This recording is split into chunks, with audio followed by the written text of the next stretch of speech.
Welcome to the Nerd Party. Maximum warp. Punch it. Punch it. Punch it, Bishop! Punch it. Punch that shit! Let's punch it.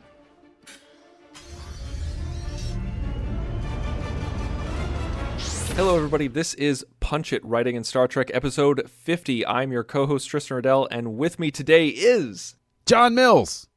That's right, John Mills, not Charlynn Schmiedt. Charlynn Schmiedt is taking a wee bit of a sabbatical, but she will be back very, very soon. And I wanted to invite my good friend, John Mills, who is a co-host on the network on Aggressive Negotiations, as well as Great Shot Kids, are two Star Wars shows on the network. And so he's also a host of Stage 9 on Trek.fm, which is a Star Trek show. So he has the Star Trek cred. I try to be there with the Star Trek cred. If Star is in the title, the odds are I'm there.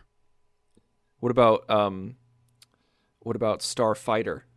So Last Starfighter, sure. Last Starfighter, yeah. Big fan. Big fan. Yeah. Would you start a podcast on Last Starfighter? I would maybe do a Last Starfighter minute. I'd do that, sure. Oh man, that would be a good. I think I'd listen to that. Yeah, it's an 80s time capsule, man. That thing's pretty great. I love it. Well, John, thank you so much for coming on. We've had you on before, and that was when we were just writing in pop culture, and we wrote, I think, a pretty interesting Star Wars movie. Yes, we did actually, and I'm really excited with the more Star Trek focus because I like the direction that you guys have gone and what you're exploring with it, and so I'm excited to do this. Thanks for having me on, man. Well, you and I are good friends, and it's always I always look for an excuse to podcast with you. And last week we talked about story arcs, and the week before that we talked about bottle shows.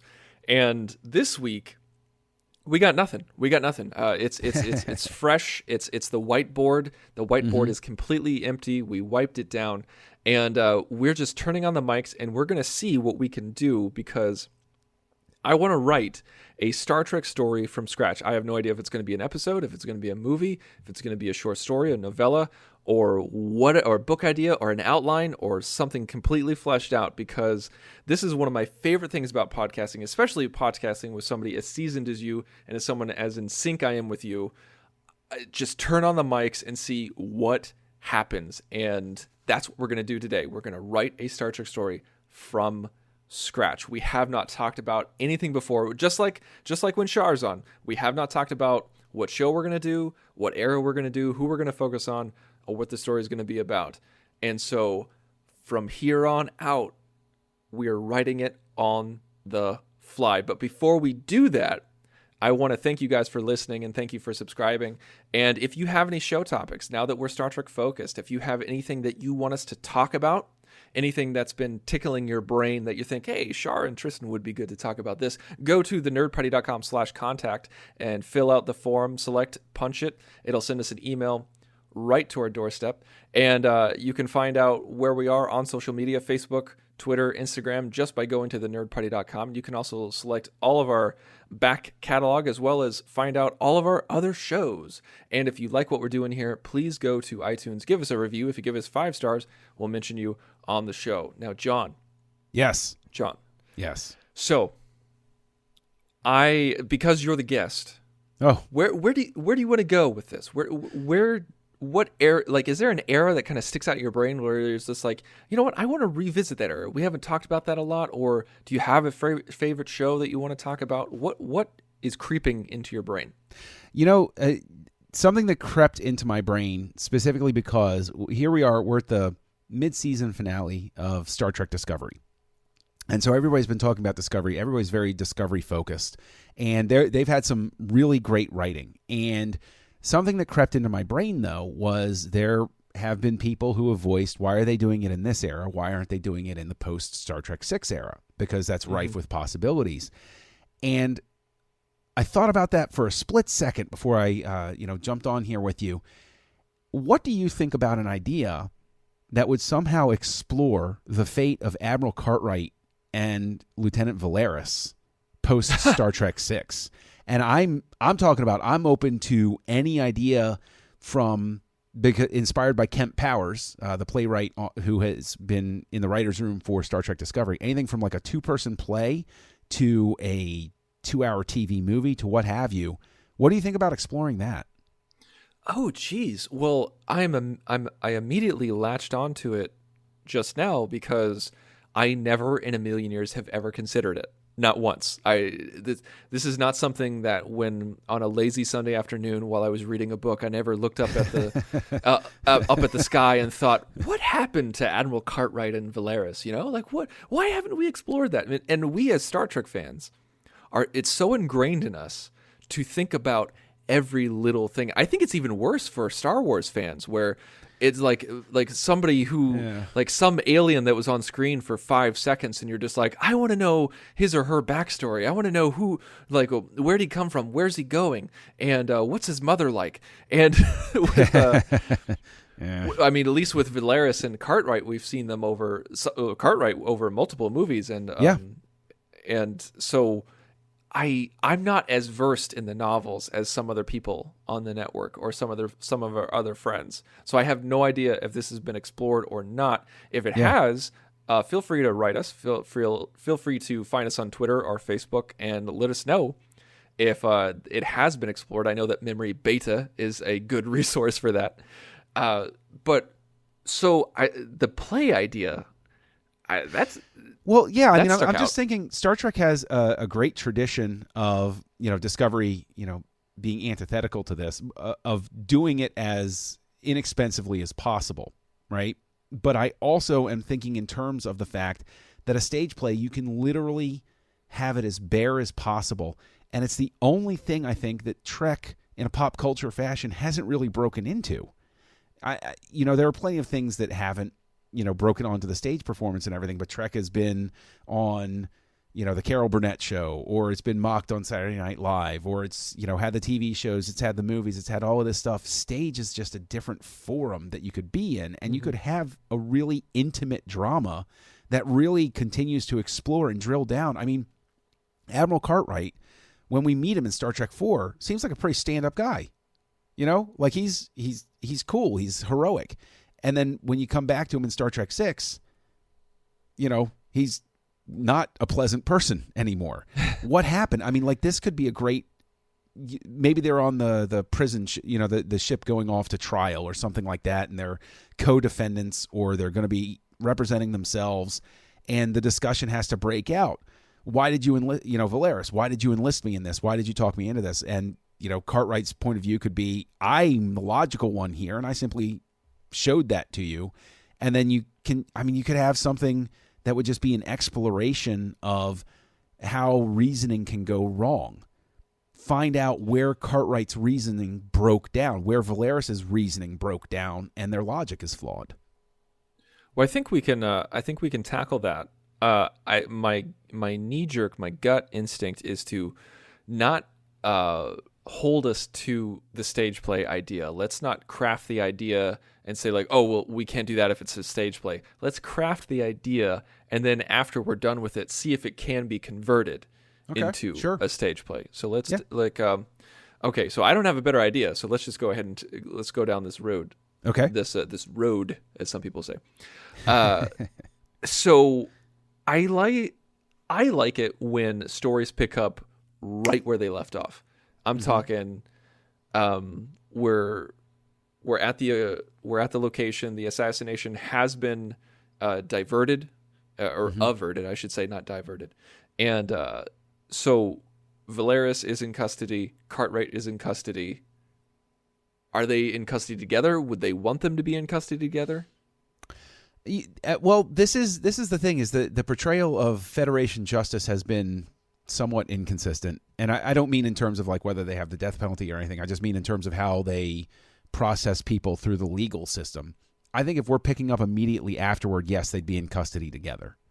They would be, because you're dealing with a fluid situation where there's just been an assassination attempt. Things are crazy. There's been a battle in orbit. Just get them out of the picture and put them in something and ship them off. I mean, my first question, if we're picking up immediately afterward, is are they going to stay on the planet, or are they shipping them up to Excelsior?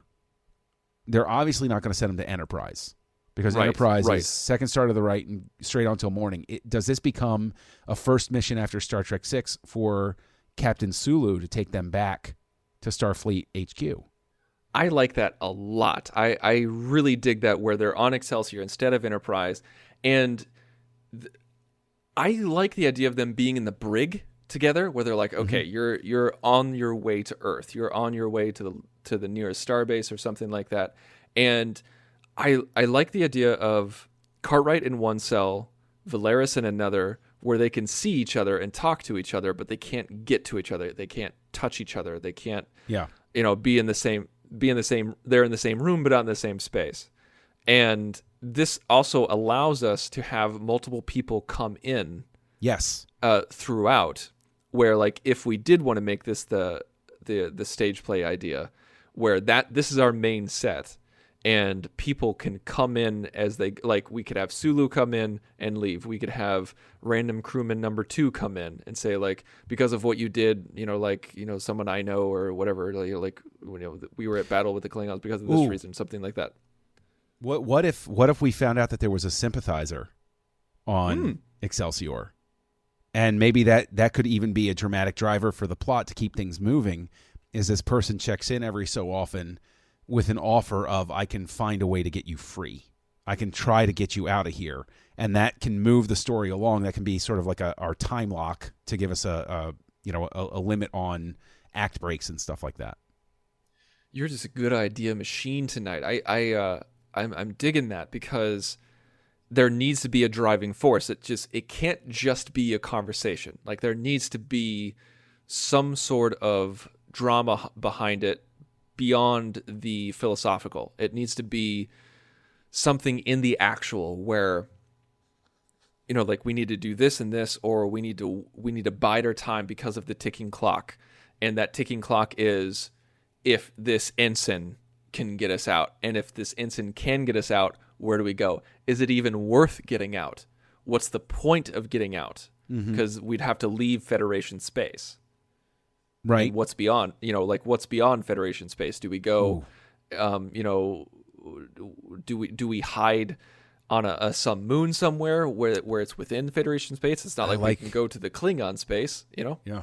No, I like where you're going with that. I really like where you're going with that. Is there, you see the thing, I guess this wouldn't work, but I'm going to throw the idea out there anyway.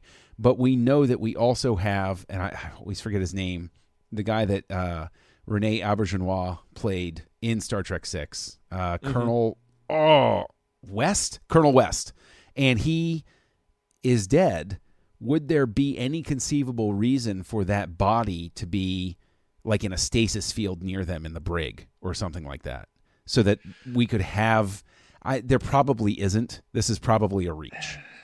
Yeah, I think he would be in sickbay. He'd be in the morgue. Yeah. He'd be in stasis there. Is there a morgue on a starship? I don't think it's technically a morgue, but there is. I know that on the Enterprise D, there was a place where they would put dead bodies. Why wouldn't they just put them in a holding buffer pattern in the transporter so that they wouldn't use space? Well, that wasn't necessarily a thing until Relics, and even then, like, it was out of the norm, Okay. Yeah. All right. No, fair enough. Okay. So yes. Okay. So Colonel West is not, his body is not there, but we have this crewman coming in. How high up in the rank do we want the crewman to be? I want the crewman to be. Oh, go ahead. No, I was going to say, do we want bridge crew? I think that would make things too easy. Okay. Right? Like, if it was the security chief or the XO or the science officer, if it was somebody on the bridge crew, I feel like they would have too much access. It wouldn't be that difficult, right? Right. You're absolutely right. It would also potentially create another continuity error like Voyager did with the bridge crew, who is alive at the end of Star Trek VI, unless you watch the pan and scan version, and that's why they killed him in the Voyager episode. When you found out that Tuvok was on the Excelsior bridge, The crewman dies in the episode, but if you watch the proper aspect ratio for Star Trek 6, he's right there on screen left. So, it's all right. Oh, what are you talking about? Voyager never had any continuity issues. Oh, Star Trek in its an entire 7 billion episode history has never had a continuity error. Silly me. That's silly me. That's Yeah. insane. That's insane. Okay, okay. So what spurs them to even talk to each other? Like, Cartwright and Valeris have got to know that whatever they say is going to be recorded. It can be used against them. What could possibly spur the discussion between them? Do we have Valeris angry? Do we have her Vulcan facade collapse in this moment? And that's what, her anger spurs the conversation initially. Did we ever see Valeris's true motivation? Did we ever find that out? Yes. At the end, she said, "How trustworthy could they be? They conspired with us to kill their own leader," or words to that effect. If I'm misquoting, please forgive me. But it is words to that effect before Spock does the mind meld with her. She basically says, "You all felt this way. You all agreed that they couldn't be trusted, and how trustworthy could they be? They conspired with us, to kill the head of their own government." So it was truly out of loyalty to the Federation then. So these people see themselves as loyalists. Yes, right. She absolutely does. And Cartwright's reasoning in the beginning is, without that border, without that frontier, in his exact words, Klingons would become the alien trash of the galaxy. He doesn't trust them, and he thinks that the Klingons would just, gum up the works and mess up the joint if he said our opportunity here is to bring them to their knees. He wants to wipe them out before they become a problem. I like that. And he also hits that line so great. He's like, "I must protest." Just the way it's just such an amazing actor. So I like the idea of these two perspectives where they're both loyalists to the Federation. They believe they're doing what's right. These are not bad people twirling their mustache. Right. This is more like Section 31 BS going on behind the scenes, where they're doing what they think is right out of autonomy to protect the Federation. And so Cartwright, I like the idea of Cartwright and Valeris having the same ideas but different goals, or vice versa, where Cartwright wants to take it a step further, like you talked about, where bring the Klingons to their knees, where maybe Valeris just wants the Klingons to go away. Like, she doesn't want them in the Federation. And maybe that's always been a point of contention between the two of them, where maybe one or the other or both believes that, because, like, maybe Cartwright believes that this is Valeris's fault because she didn't truly commit. She didn't commit to the eradication of the Klingons, just their absence. I'm down with that, because you can have, as your discussion starter immediately, Cartwright just spinning on her and saying, "I should have gotten somebody else in that position. You said you would deliver, and I knew." Just to your point that you just said, you weren't in this. You weren't in this for the right reasons, for the long haul, and that spurs up the whole discussion. That becomes an immediate reminder to the audience of what their specific motivations are. So we get that right out there at the start of the conversation and go from there. Yeah, there you go. Like, that's the opening.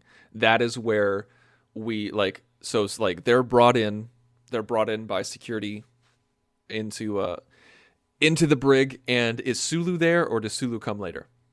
Sulu's got to come later. Sulu's got to be.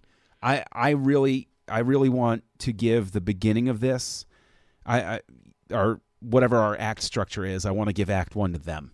This is their time to shine. Lay everything out, the stakes, what drove them, any other additional reasons, and then Sulu needs to come in later, because I would love to see a scene of Sulu coming in and expressing disappointment with Valeris, sort of on behalf of Spock. He's sort of being Spock's proxy, but then turning to Cartwright and saying, "I looked up to you. You were a captain when however we want to lay it out, where he can give us even more history, because I believe our first introduction to Cartwright at all is Star Trek 4. We can get some of Cartwright's history through Sulu, a listing of his accomplishments and why he became admiral, and we can raise the stakes for what level of betrayal it is. He's not just some random background admiral. Let's build him up. Let's have Sulu talk about this list of accomplishments he had as a peacemaker even, and say, like, what happened with you? I think that's interesting, using Sulu as the as Captain Exposition, but of course not in an obvious way. But it's and that's also something that can bleed in. Like, maybe it's something that Valeris constantly hints at, throughout Act One, where Valeris keeps talking about an event, like you were the captain of Antietam or something like that, or like you were the captain of. I'm not good at making up Star Trek words. No, I like Antietam. I like Antietam. Okay. I really do. That's because I grew up in the area where that battle was. So I like that. I like that. So like he was like you were the captain of Antietam, and how could I don't know, she just keeps referencing this one event about how it was a defining moment of his career, and the audience is like, what the hell happened there? And I know you don't like this movie. But it's kind of like The Patriot with Mel Gibson. No, I don't like that movie. You're right. You're absolutely you very right. much don't like this movie. I love this movie, where I think it's something. It's people keep referencing. I know what you did at Fort such and such, Fort Sumter or whatever. It's not Sumter. No, but it's really not Fort Sumter. But I know what you did at Fort such and such, and like his son doesn't even know what he did, and says, like, everywhere we go, people buy you drinks because of what you did at this place, and they know you better than I do. And he just refuses to tell his son about it. And then finally at the end, we figure out what it is. I kind of like that idea where maybe Valeris doesn't even know. Maybe I like that. Maybe I like that. That's what Cartwright won't talk about, where Valeris is like, some people think it's because of what happened here. Is that true? And he refuses to answer. And then Sulu comes in Act 2 and just completely blares it out because he has insider knowledge or something like that. What I want, I love this. It's something he doesn't talk about. I want something on the level of, but I don't want lost a son or a daughter at a certain battle with the Klingons. Been done to death. What other traumatic sort of thing? Sisko lost a wife, and I don't want anybody losing a son. Kirk lost David, and so I think daughter is also out in that category. What could it be? What could be the driving moment? Because what I see this as a like a two-faced coin, where half of this memory is a scar and the other half of it is what got him his admiralty. He had to do something, and in the process he lost something, and that scar is what drove him to eventually be at this point. What? Okay, I'm just kind of spitballing here. I'm just sure. So what if I don't want to say like, oh, lost a ship or something like that, because Lorca just talked about that in Discovery, and that maybe that's why it's fresh in my brain. What if he was, like it's something to do with the cloak, or something to do with where like he had the opportunity to not disable the cloak, but like render the cloak obsolete, and he wasn't able to do it. And I don't know what you sound like. You got something. No. I'm keying off of that. He was part of. What about this? Let's layer it this way. He was part of a delegation that was going to discuss something with the Klingons. Not a treaty, not like a Camp Kittimer thing, but something that's a smaller echo of that. And his first officer got white, he lost a lot of his crew or something, maybe even because, and this could be an interesting wrinkle, a cloaked ship was hiding there and ambushed them. And so we then see that echo play out in Star Trek VI's plot line, where they have a cloaked ship hiding underneath something that makes this this whole process go wrong. That's a little too close, I guess. But what do you think about that idea, that he was actually given the Admiralty because he wound up saving a ton of lives, but it was because the Klingons double played them. He got out of a Kobayashi Maru, basically, but he lost a lot of people along the way. And so it bakes in this basic distrust of the Klingons in any peace treaty situation. I like that because it ties in. Peace is not possible in Cartwright's mind because we tried that once. We tried that several times before. And it's like I lost a ship or I lost a lot of people or maybe I lost my command crew or something like that. Like, let's do that. Let's do that where he doesn't lose a ship. He doesn't lose a ship, but the bridge is destroyed on his ship. And so we make it somehow analogous where he talks about, to the Enterprise D, like to the Next Generation, where like he talks about his security chief, he talks about his science officer, he talks about his XO, and he's like, I was with these people for 7 years, and we pick that number specifically. I was with these people for 7 years, and I didn't lose my ship, but I lost my command crew because of a cloaked vessel. And do we want to add in there as well that there was an admiral as part of the delegation who died in it? And so basically it wasn't just his command crew, but he actually lost the person he was in charge of making sure, like, this person's safety was one of the tantamount parts of the mission. And so it's a failure that he carries with him. It's something that's burned into him. Okay. Well, I think we might be skirting the line of absolute failure. If he loses the peace mission, he loses the protection of the admiral, and he loses his bridge crew. Why would he get promoted? Why is there a win there? I think great point. He loses peace, he saves the admiral, but he loses his bridge crew because of how he saved the admiral.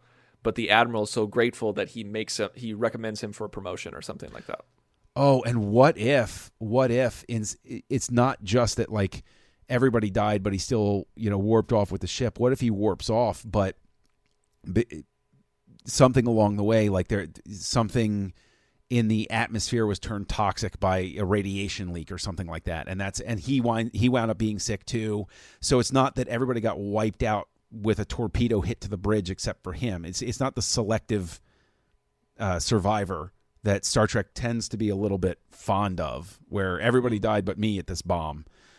But it's something where they thought they got away clean, but everybody. But no, I don't. I'm going to walk that back. I don't like that. I don't like that. That might be too complicated. Like yeah, that might you're be. Right.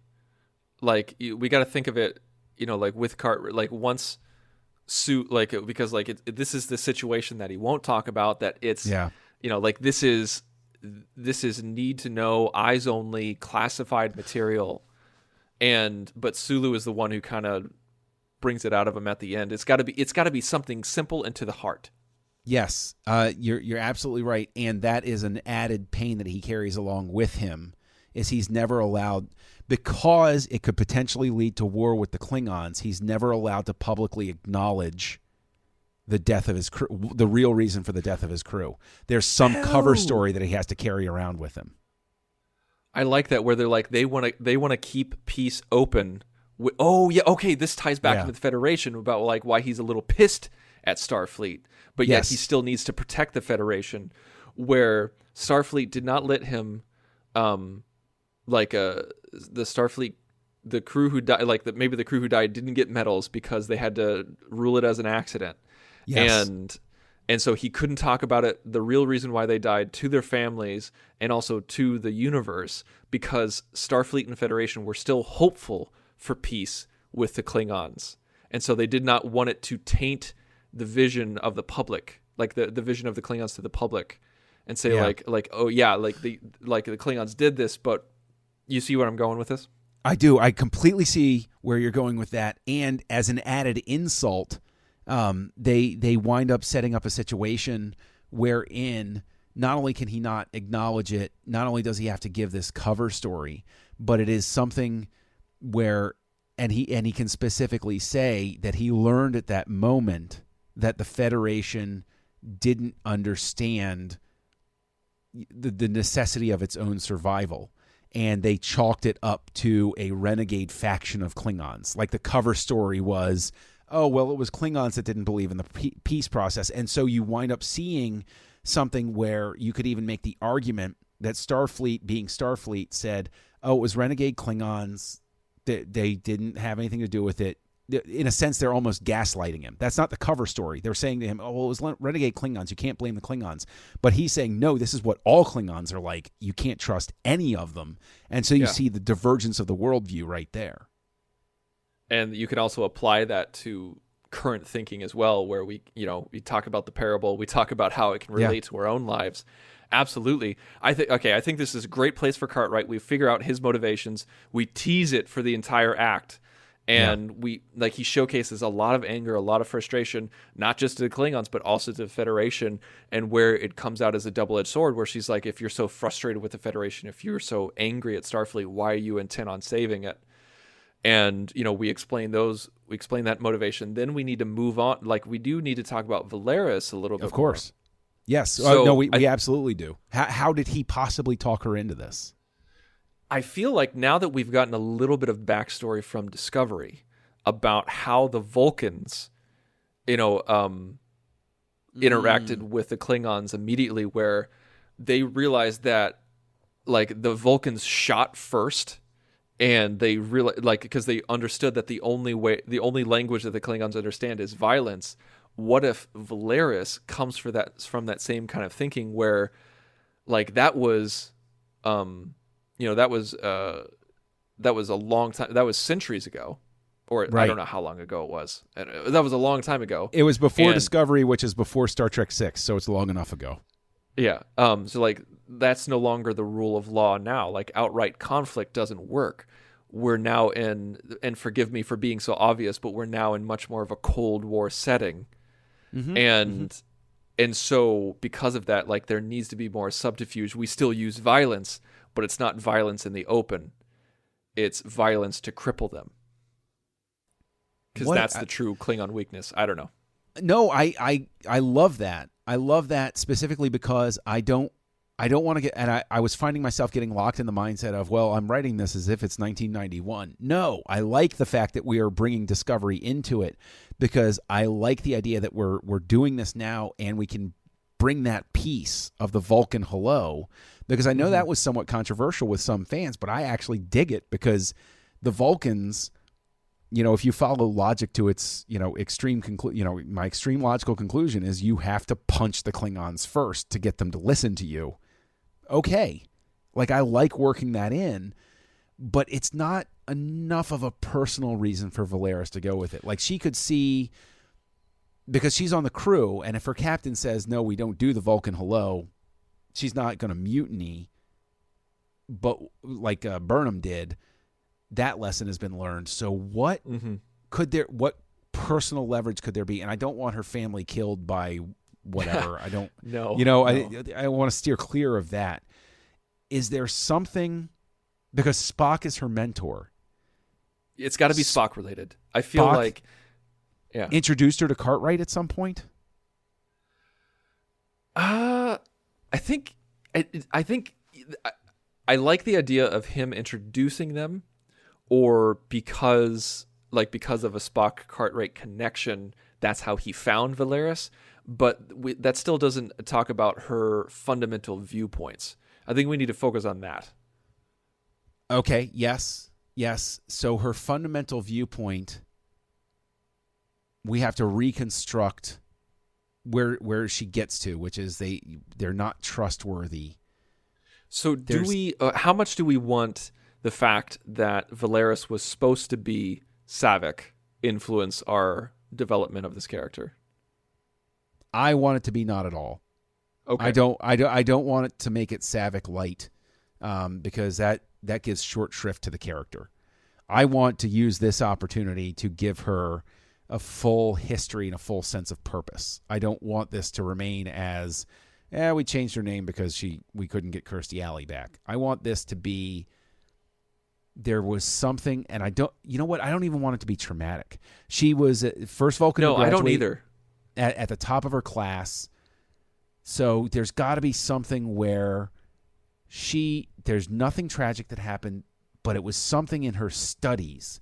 Maybe maybe there's a thing about, she studied the Klingons and got to this conclusion that the only way you were ever going to have peace with the Klingons was if you brought, you had. Oh, wait a minute. What if she's like a history student and she has learned, because because Spock and Valeris have the specific discussion. Do you not recognize that we're at a turning point, sir? History is replete with turning points, Valeris. You must have faith that the universe will unfold as it should. So maybe there is something in her studies, something that she stumbled across, where she has become convinced that when an opportunity like Praxis presents itself, she doesn't say, let's talk about peace. She says, all throughout history, the way to peace is to bring the enemy to a dead standstill. What if it's her? And I like this. But like you kept talking about studies and history, and what's one big thing that we know about the history of the Klingons? What is like so much of their culture based on that is so unique to the Star Trek universe? And that's their love of Kahless. Oh, yes. What if she finds so much contempt in the religious? And it's not just a spirituality, because Vulcans are very spiritual. They're very philosophical, but with the Klingons, they're fanatical. They've started wars and civil wars, and they've done disgusting rituals all in the name of Kahless. And what if she's the one who, when Praxis happened, she realized logically the Starfleet is going to give aid to the Klingon Empire. This is that turning point. Like you said, Praxis is the turning point. She recognizes that that's the turning point, but she understands in her own way, she understands that there is no reasoning with a fanatically religious sect built on domination of another species. Yes, I love that idea. Because that gives us the opportunity to explore also religious tolerance and those sorts of things. And let's layer on there. And again, this gives us our conflict between Cartwright and Valeris. Cartwright's goal was make them bow, bring them to their knees. Her goal was, no, we're not going to kill them. We're not going to wipe them out. We're going to let them wipe themselves out. We're going to trigger the civil war that they need. We will get them to that point, and then we'll pull back, and then we'll mop up once they have wiped each other out. Because we're not the animals. They are. Right. She's going to, yes, because, and that would be consistent with her worldview. They're vicious beings that live to fight and kill. Let them do it, and then we can come in and the galaxy will be a better place, and we'll, whoever survives, fine, whatever. We'll give them aid or whatever, but they'll have substantially weakened themselves with collapse and civil war. I love that because we've got something where the two people seem to be in sync, but there's their divergence right there. So how do we resolve it all? How do we bring it together at the end so that we have our moral lesson? Do we redeem either one of these people? I think Cartwright's beyond redemption. Do we give Valeris any hope that her view can be mitigated or redeemed? Or do we just say both of these people are broken and they got to go away? That doesn't seem very Star Trek. I think I like your instinct of saying Cartwright is too far gone. He's too broken of a man. He's lost too much. He's put too much on the line. He's a man at the end of his career. Like he realizes that there are less years ahead of him than behind. With Valeris, she's still young. She's fresh out of the academy. Now, obviously, her career is done. She's gone. She's going to be in prison for a very long time. If not forever, I'm not quite sure. Yeah, according to Discovery. I feel like this might not be enough. This might not be enough closure, but let me know what you think of it. So Cartwright is the bring them to their knees, like a let them be destroyed, the very much let them die. Yes. But push it along viewpoint. Valeris is, we need to separate ourselves from them. We're not the animals. Let them destroy themselves. Let them die. But like it's the two factions of Cartwright is, we need to control them so that they don't become the trash of the galaxy. Valeris is, we need to leave them alone. and so that they do their own thing and destroy themselves. And then that's the battle back and forth. And it just it's two philosophical ideologies going back and forth. And we know that there really is no winning against these two. Like, what's going to happen? Like, it was, I think one notion that we talked about was Cartwright said, you didn't commit enough. Like, Valeris, you didn't commit enough, and that's why we failed. And then maybe at the end, she realizes that, she's the reason why they're in these cells, the reasons why they didn't win, quote unquote win, is because she gave it up. She gave up the information. Now, granted, she was forced by Spock to give up the information, but she could have easily done more to move on, or to not get caught, or to be careful, to be smarter.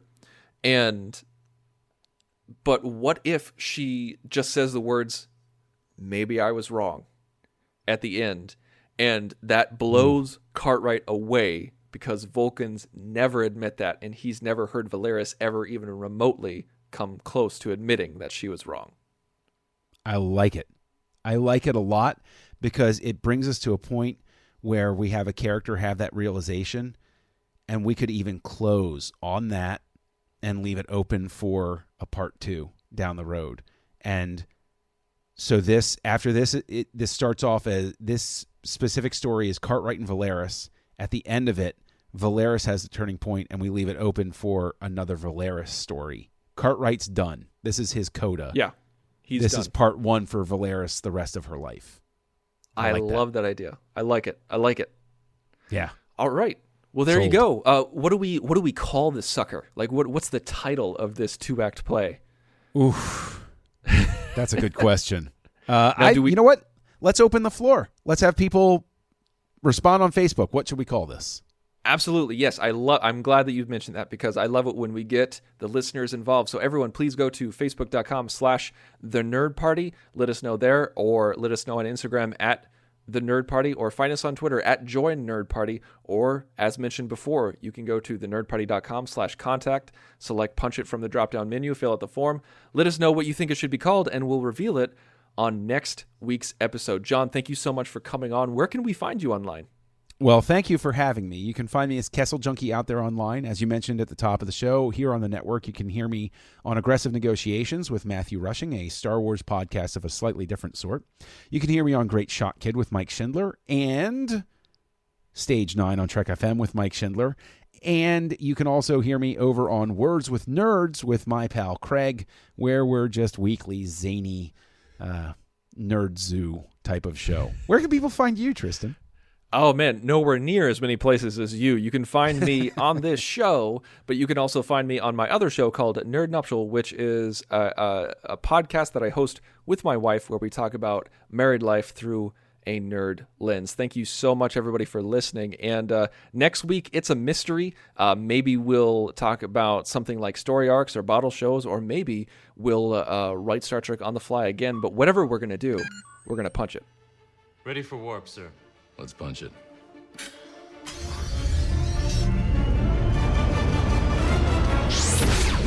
Join the revolution. Join the Nerd Party.